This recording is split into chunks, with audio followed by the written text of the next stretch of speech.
कटिहार के ब्रह्मचारी गांव में एक व्यक्ति का जमीन धोखे से कराया रजिस्ट्री। इंसाफ पाने पहुंचा विधान पार्षद के पास। सोमवार की दोपहर 2:30 बजे एक परिवार विधान पार्षद अशोक अग्रवाल से मिलने उनके कार्यालय पहुंचे। मामला धोखे से जमीन रजिस्ट्री कराने का था।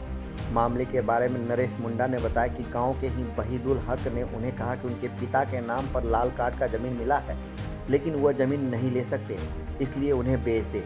उन्होंने नरेश से हस्ताक्षर कराया और रजिस्ट्री कार्यालय में जाकर उनका पुश्तैनी जमीन अपने नाम कर लिया। जब उन्हें इस बात का पता चला तो उन्होंने कोढ़ा अंचल अधिकारी को आवेदन दिया और विधान पार्षद को आवेदन देकर इंसाफ की गुहार लगा रहे हैं।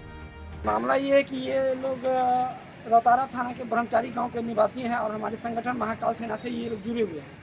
तो कल रात में हमारे संज्ञान में एक बात आई कि वहाँ के एक वहीदुल हक नाम के एक निवासी है उसी गांव के, जिन्होंने रमेश जी हैं जो हमारे संगठन से हैं, इनका ज़मीन यह कहकर लिखवा लिया कि तुम्हारे पिताजी का ज़मीन कहीं और निकला है लाल कार्ड का, वो ज़मीन हम तुमको दिलवा देंगे, तुम नहीं ले सकेगा, वो ज़मीन तुम हमको रजिस्ट्री कर देगा तो कर दो, हम उसके लिए तुमको पैसा देंगे। यह कहकर एक दूसरे जगह इनको ले जाकर ज़मीन भी दिखाया कि यही ज़मीन तुम्हारे पिताजी का निकला है, लेकिन इनको रजिस्ट्री ऑफिस में ला करके इनका अपना जो पुश्तैनी ज़मीन है लगभग 9 कट्ठा, चूँकि ये पढ़े लिखे हैं नहीं, और वो ज़मीन रजिस्ट्री ऑफिस में रजिस्ट्री करवा लिया। ये ज़मीन है कहाँ पे? ये ज़मीन आपको ब्रह्मचारी गांव रतारा थाना के अंतर्गत पड़ती, लेल्हा चौक से करीब आपको हथिया दीरा जाने के क्रम में 400 से 500 मीटर अंदर है लेल्हा चौक से। आई वहीदुल कहाँ? वहीदुल हक ये भी उसी गांव के निवासी हैं, ब्रह्मचारी के ही हैं। अच्छा।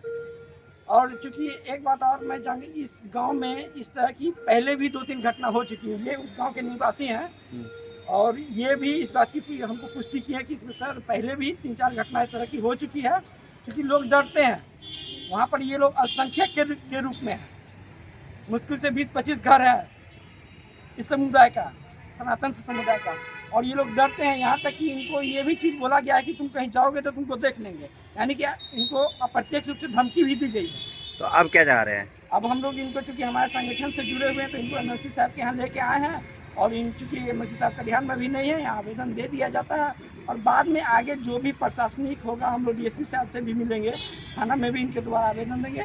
जो भी संघर्ष होगा इनको न्याय दिलाने के लिए महाकाल सेना इसके लिए खड़ी रहे।